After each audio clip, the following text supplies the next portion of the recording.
give us the background of your property and what you're doing here? It's also sort of size, sheep, cropping. Yep. Yeah. It's probably going to be you talking. You want about 1,100 hectares. Yeah. And we have a few different shearings, but over the lot, probably only around about 3,000 sheep. 3,000 ewes or sheep? No, sheep all up. Yeah, we made about 1,800 ewes. Merinos? Yep. Yeah, just a few Paul Dorset cross merinos, but yeah, it's only 100 ewes made it to them. That's all. So yeah, it's 1,700 merino. Yep. And yeah, about 100. Yep. Merino Paul Dorset. Yeah, 60-40. 60 to livestock, 40 crop, and that's on a 3-year rotation. 1 year in and 2 years out. Oh, okay. Yep. That's what we do. That's with the organics. That's what we're allowed to do. We can only crop a paddock twice with the same crop twice in 5 years. Okay. So that's why it comes around pretty quick. Okay.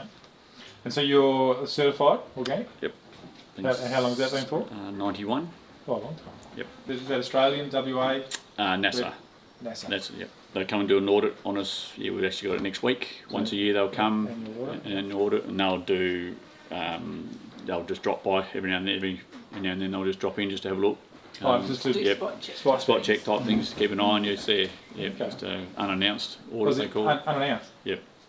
Pay an annual fee and a production fee. Just depending on how much you produce. You pay a levy on top of that. Where do you sell your product? Unigrain in Wagen, takeout oats. Okay. And sold as organic? Yes. Yep. Do you get a premium? Yeah. Yep. Are they considered to be gluten free? No. They, one of my kids is gluten free, and sometimes they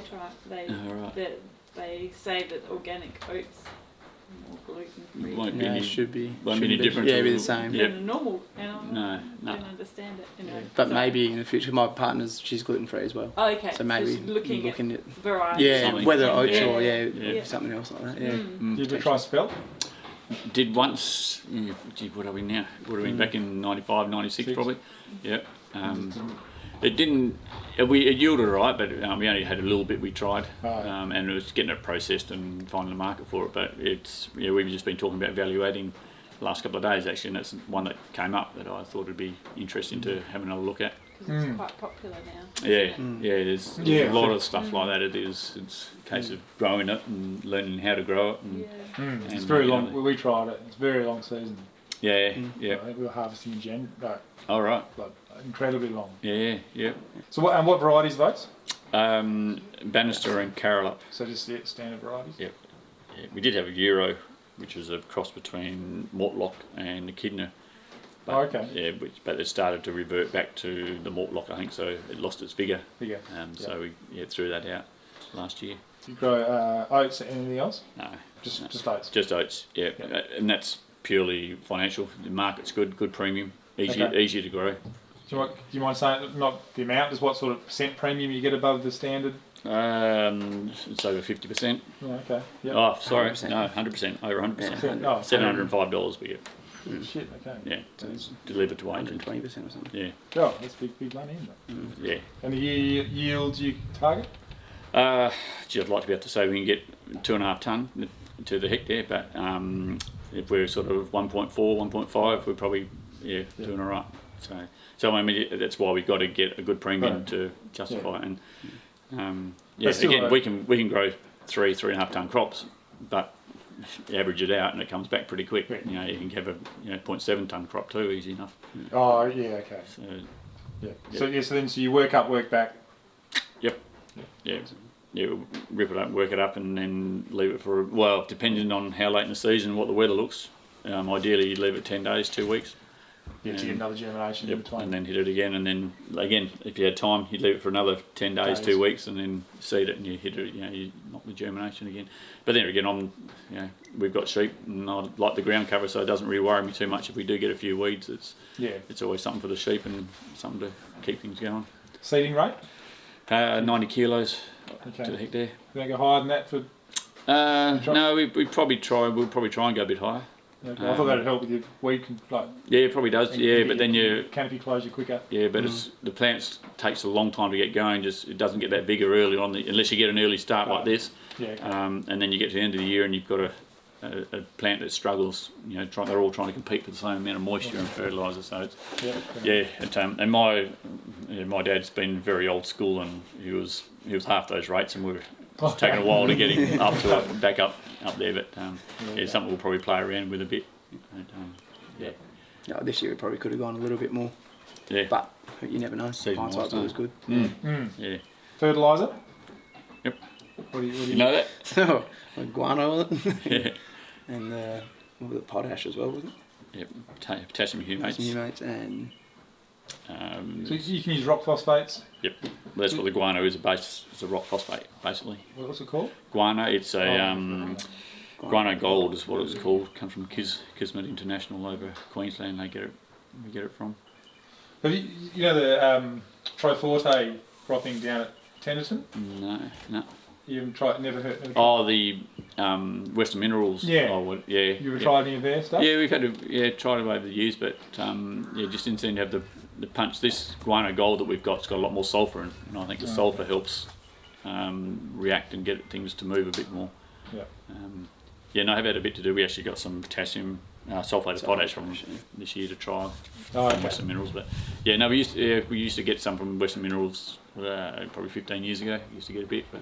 It's a bit like everything. Everyone's got their ideas, and everything's going to work. You just got to find something, and this one seems to be going all right for us at the moment. Yeah. Okay.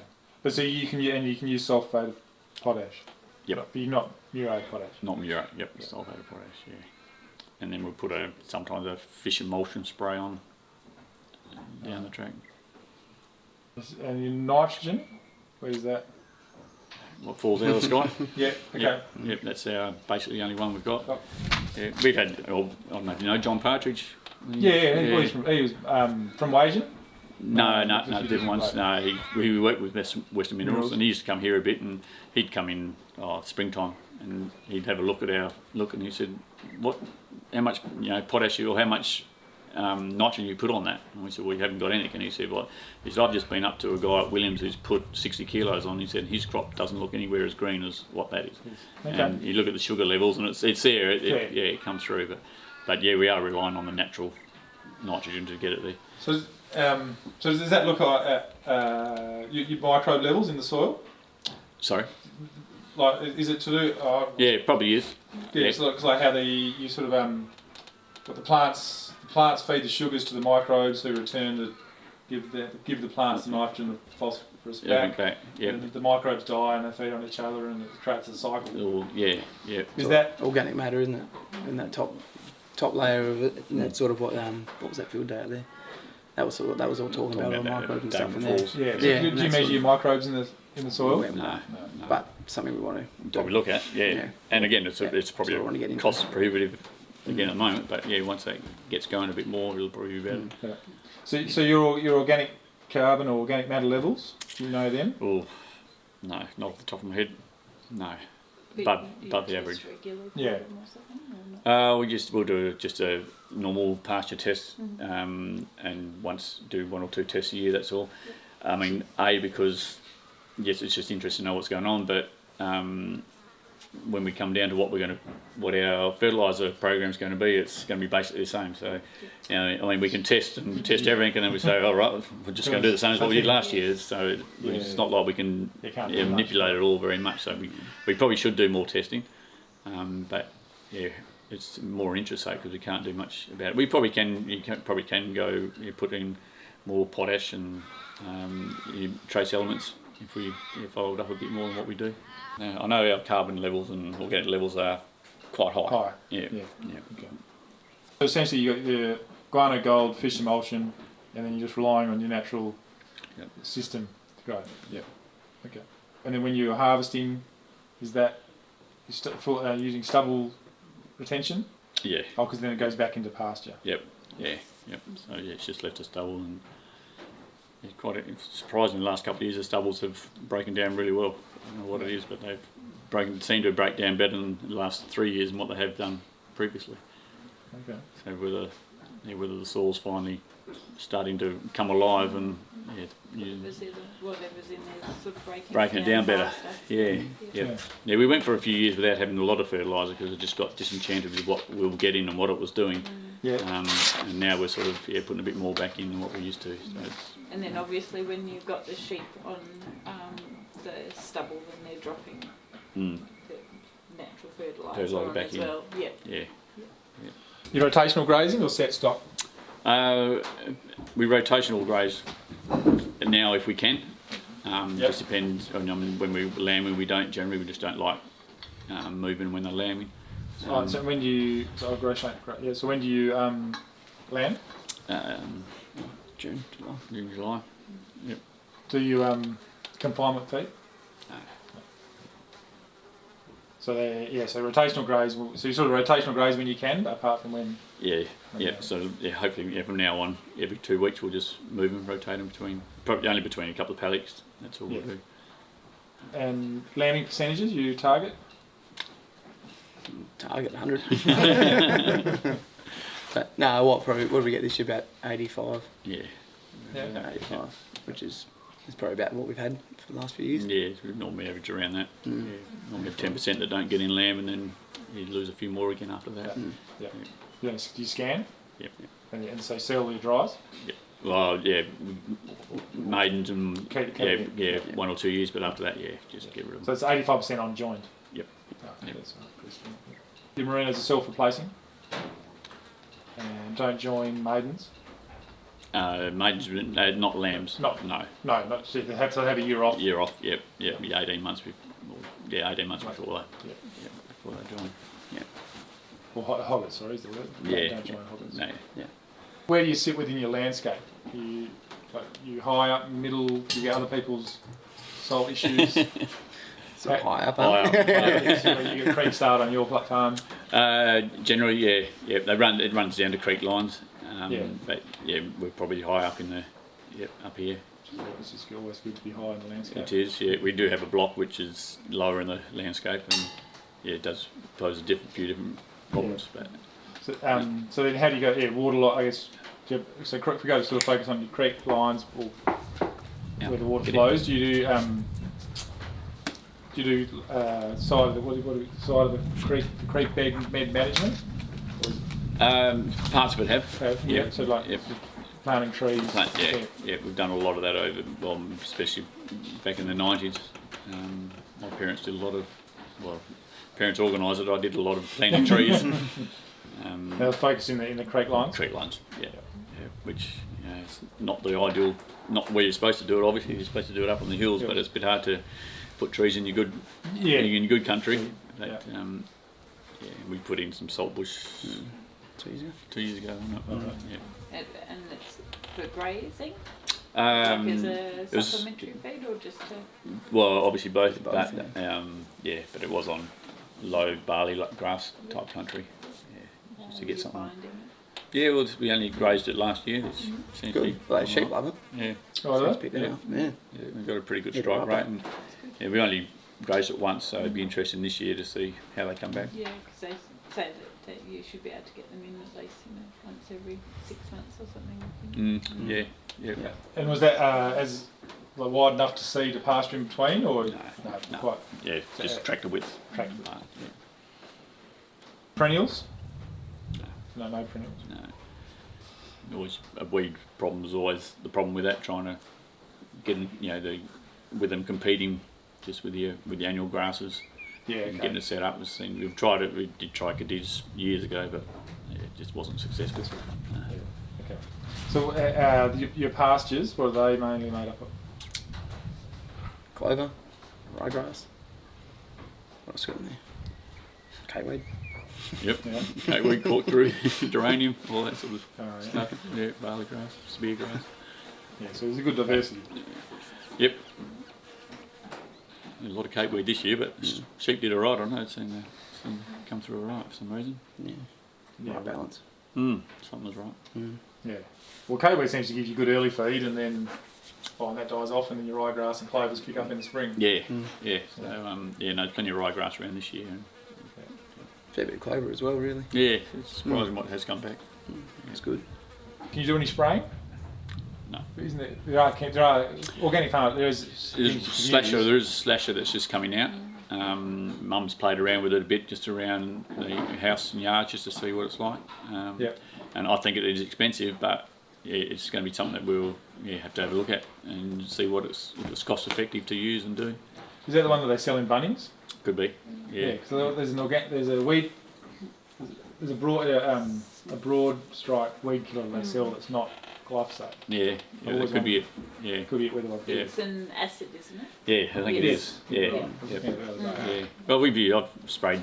The old man makes his own wine, and the stuff that's gone off he's had sitting in the shed here in a barrel for a while, and I've sprayed that out, and it's pretty well, it's vinegar, and that knocks the plants around. Yeah, okay. But again, it's volume wise, it's having enough to do what you need to do. It drinks too much before it goes off. Yeah. Okay.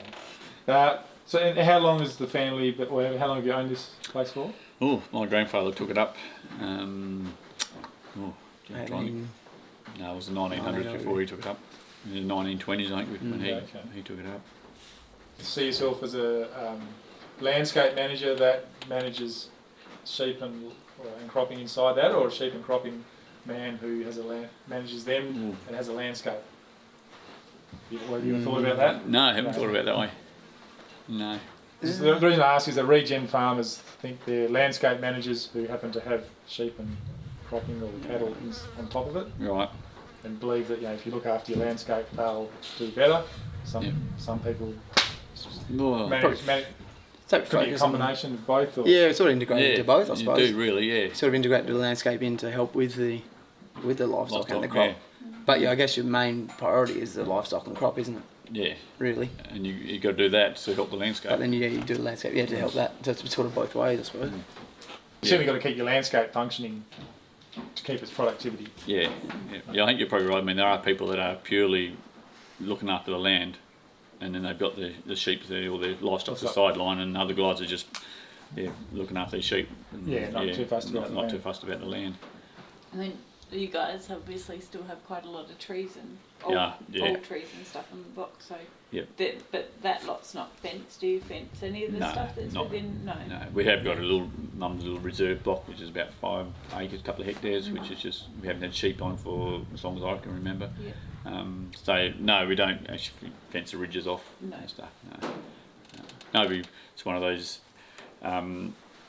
projects you'd love to do, is just to have enough money to rip all the fences out and start again, and just fence to your ridges, your soil types and all that. Would be good to do if you could. So when you are seeding, do you seed to the contour, or do you go up and back, round and round? Round and round. Yeah, I mean we're not that advanced in technology yet to go up and down. And again, my old man's old school, just keep on going around. And whereas I like to crop on the contour, even if it does mean cutting a piece off and and doing that little bit up there, and then keeping the rest along the contour. I'd much prefer to do that. Which this year we did a bit. Yeah. We did a bit along the contours and sort of went along that line. Yeah. In parts, not overall, but. No, but where we can, it makes sense. Sort of, you get a good run on the bigger hills, Yeah, well, especially if you're conserving your moisture. Yeah. So I guess, how did you try and keep moisture up in the landscape? Again, you probably look at your banks and stuff. We have deep ripped over time, a couple of times. We've just got an old 3-point linkage one and ripped on the contours up high, and it's surprising the difference it does make. It does. The water just runs and drops into those into those rips. But not actually holding water up in banks and. No, but that would be. I mean, that would hold water up. It does. Yeah, it gets it into the rather than it running straight off. It drops it in, and you definitely see it when you crop. It's where that rip mark is. You can pick it out and just sort of see that solid line, and then just below it, it's always the crops are always better than just above it. Yeah. Okay. Do you do contours? Have you got contours or roaded catchments? No. How do you go for retaining water for livestock? Just dams? Just dams, yeah. Again, it's pretty undulating this place we get good runoff. Yeah, we're generally one of the lucky ones around. Summer cropping, have you tried that? No. If you can tell me it's going to rain in January and February, I'll have a crack. So what are the main soil types you've got here? You looked at it the other day. Yeah, well, it was sandy loam, something like that. Yeah. A bit of good red country in the middle of it. And Sandy loams. Yeah, so gravels. sand over duplex. Or just sand. You got any clay down below? Yeah, a little bit. Yeah, and gravel. Yeah. Sandy loams. So what was it? Sandy loams. Sandy loams. Gravels. Yeah, and then what was the second one? You good red dirt. Yeah, yeah, heavy country. Depends where you go, isn't it? Yeah, a lot more. Yeah. And is that granite country? Yeah. Pretty well everything's in one in three. Yeah. Some paddocks will spell for another year if we can. They just don't seem to do as well as what others do. Okay. Yep. And there's probably a couple of paddocks that you probably shouldn't crop, but still by cropping you can still make more out of it than running sheep on it. So we do every now and then. Yeah. So those ones that you leave fallow you leave them fallow for a year, is that right? Some of the paddocks. Fallow. What is fallow? Just with you just don't do it. No, it's when you actually rip it up and leave it. Yeah, no, we don't fallow them. No, so you try and keep cover over it all the time. Yeah. And do you do anything when it's coming out of 2 years of pasture under cropping? Is there anything you can do to reduce your weed bank? No, apart from heavy stocking and mechanically topping. Oh, mechanically top. Yeah. Okay. Yeah, and that'd do having a bit of effect, wouldn't it? Yeah, it can do. Yeah. And it obviously depends on year. This year is one of those years that there's a lot of your barley grass and spear grass coming away, and it's all coming out now. Probably would be a good year to knock it on there. Other years it's not too bad. Yeah. Again, depends on your stocking rates, what your sheep can get it down. Yeah. Yeah. Okay. All right. But they're not. They having the pick this year. They're going for the clovers. They're not worried about all the rubbish and grass. They've got enough. Yep. Yeah. Okay. So you sell the oats organically, but the sheep you use just for the wool. Yep. Generally, so like if you were to sell them as like lamb, do you get a premium because they're on an organic farm? Yeah. Or not? No. Yeah. No, they're not sold as organic, are they? No. Not now. Sold to organic. Used to be. We did have a market through. There was the WA Organic and Biodynamic Meats, which was based down in Donnybrook, and we were selling through them. But it was just became a supply and demand thing. It just we needed a bigger supply, and we just couldn't get that all year round. And it's just gone by the wayside in the last couple of years. But we were getting a good premium again for that. But it was hard work. We'd have, or at that stage we probably had 150, 200 lambs, and they'd only want 25, 30 a week, and so you'd take your 25, 30 down, and then you're sort of holding on the others and trying to keep them up, and then it'd be another 3 or 4 weeks before your turn came again to take some more. So it just became too much of a headache. If it was right next door to us, it probably wouldn't have been too bad, but it's an hour and a half down there, and then you just over the summertime here, the lambs just don't put on weight; they lose weight. So it was just hard work, and which is disappointing because it was a good market and we were getting a reasonable premium for them. But that obviously, that means that you have to you can't do the normal things like drenching them and all those kinds of stuff. We do with the organics. The sheep's health comes first, so they still get all the vaccines. I can do vaccines. Yeah, you get a derogation for it. So they, Yonis is coming now, so we're doing that just with the ewes. The Aerivac, they'll get a Glamvac 3-in-1. All right. And then we will drench the lambs onto a stubble this year. As long as it stays within your certifying, we can't drench a sheep, put them on a paddock that we're going to crop within the next 12 months. All right. So that paddock's got to have that, for that paddock. So we just make sure that we don't. And we generally, if we can, we try and drench the ewes before lambing, just so that it gives them a clean out and they can get through that lambing period. and that's poses, when I say poses a problem, you're trying to keep them off the paddocks you want to crop, so you've got to manage it a little bit different. Have a think about where you're putting where they go. Do you manage your soil cover, plant cover, where possible? Like, because I guess when you're ripping back, you can't really. It's just going to bear it out. Yeah. But in all your pastures and. Try not to get them back too far. Yeah. No, I'd like to have some cover on them. Where it is wet, there's no perennials, but that's. And do you treat them any differently? No. Well, there's not a lot. You haven't got a lot. No. Yeah. Okay. Well, your insect management. That's just, you've got quite good diversity in that, given that. It seems to be we just don't. I mean, guys are out there spraying the red mite and that sort of stuff, and I mean we've got them there, but I mean, we don't seem to worry too much. I mean, they obviously do knock the pastures, but it's not like they wipe the pastures out. No. Again, it's. Well, you have just as many positive or good bugs as you do bad bugs. That's the thing. As I say, you wipe out the bad ones, but you're also taking out the good ones. That's what you sort of. With the organics, that's what you're trying to do, is get an even range of everything, sort of. So everything looks after itself. Do you mules? Yep, with pain relief.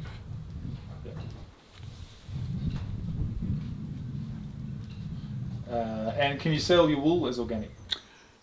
We have had markets over years, but again, it's a volume thing. It's a supply thing, having enough of it to warrant a mill cleaning everything down and going through the cleaning process to do it. And so it can be. It can be done. So it's, you can market it can.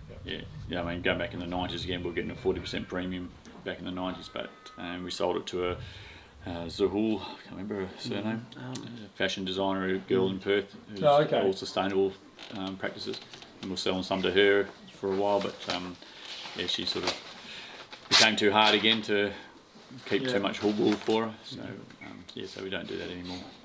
Did you bring any external labour in, or just get shearers in for shearing time? Yeah, that's really it, isn't it? That's it. Yeah. They're easy to find. How are you finding them to find? Very hard. We just do the old cocky shearing where we get a couple of shearers and we work in the shed. So it's not full contract. No. So, I still like that side of farming. Like to see what you've been working 12 months. I like to see how it comes out. Yeah. But that is getting hard to get shearers. Yeah. I wish we had a couple now. Could be out today. Yeah. Okay. And when do you shear? We do the ewes in March. Okay. Yep. And wethers and lambs in October. You only crutch once? Yep. And that's all you do? Yep. We clean the odd dirty one up just before, but no, just once. So it's just the two of you working the farm there? My dad still lives on the farm and comes out and helps. Mm-hmm. When he waddles around. Waddles around. Yeah. Well, Matt's only just come back to the farm. It's his first year back. Yeah. First year apprentice still. Yep. First year of wages. So with your fertiliser rates, you just go by what is recommended, or do you have a bit of variability between which paddock you're putting it on? No, it's pretty. Just pretty much the same. Well, at the moment we're sort of going. What we're putting on is sort of for that crop, isn't it? More so than if you're looking to load it up for for 5 years and a slow release. We're sort of just going. We're doing about 70 odd. Yeah. With most of it, generally. 70 kilos. But that's sort of enough for that crop. But that's what we're sort of looking at now, isn't it? Sort of putting more in and sort of getting that over time more so than doing it every year. Yeah. So then you guys wouldn't lime. Yep. You do lime. Yep. We have done. Yep. Probably only in the last couple of years more so. We're getting back into it. And what did we put on last year? 700 kilos. I think last year. Yep. Yeah. It was. Yeah. And just the soil types are so variable here that it's hard to stipulate certain paddocks. Yeah. Put 100 kilos on that one, and this one's only you could do with 60. So it's we just go down the middle and blanket the same rate. Does your machinery have stuff that can I'm thinking Oh no, we're old. We're old. Everything's old around here. Everything comes to die here. Machinery wise. So Yeah, again, I bought a air seeder last year just at a clearance. I wasn't looking for it, but it was going cheap, so I bought it. And we got it home, we sort of set it all up, and then we didn't have the right tractor to drive it. But then after this year, we wouldn't get on the ground with an air seeder because you work it up and it just gets so boggy. And so, and we sort of said, well, between the two of us, the old combine that we have, we can get over the ground. We just keep it going. So we'll, probably try and look at selling the air seeder now. It's just not in our system. It just won't. Yeah, unless if you something like the slasher comes, the spray, the weed killer slasher comes into it. Well maybe then the air seeder can play a part. You can use it. Go across on your hard ground and get through. It might be right. So on your you have full sweep point.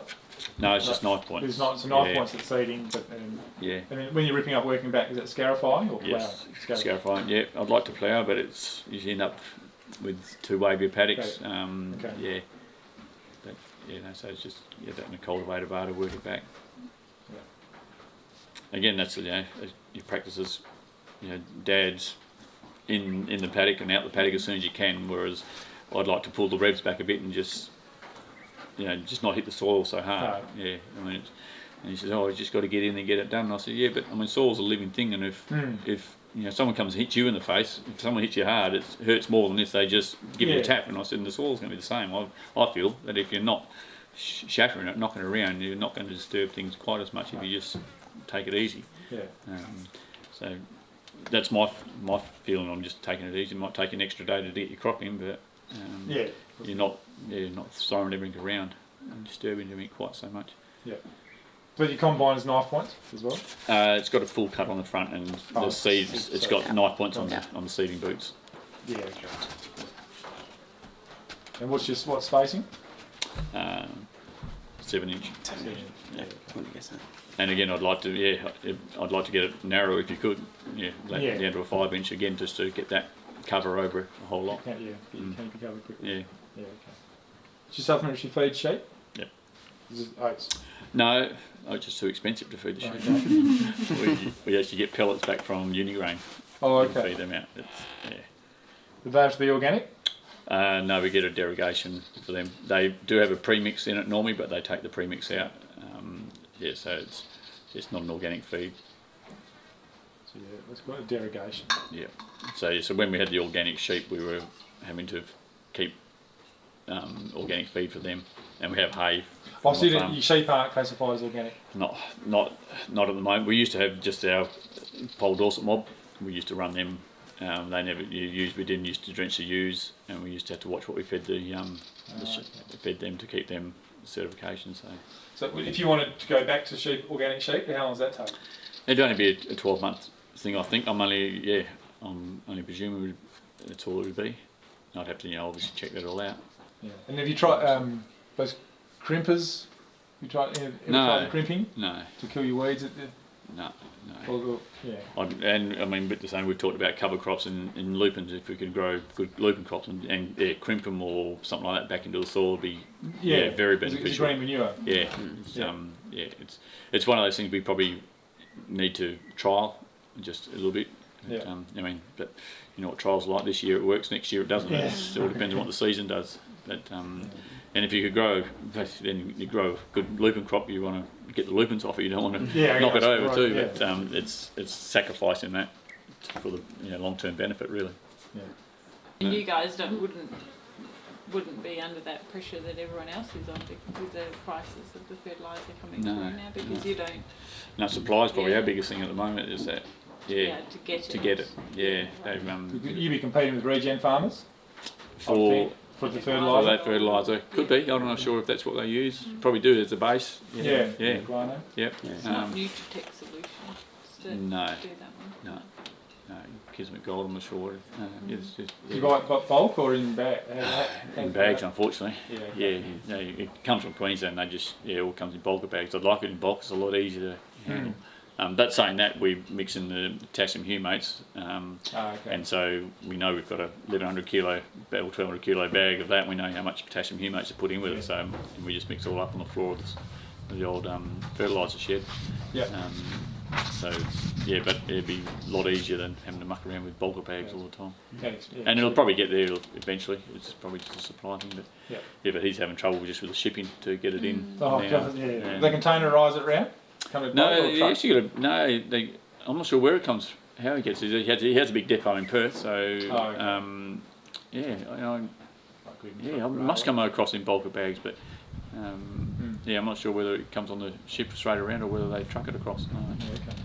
And just, what's the reason for wanting organic certification, only allowing one crop in 3? It's the same species 2 years in 5, so you could crop it, you could continuous crop it.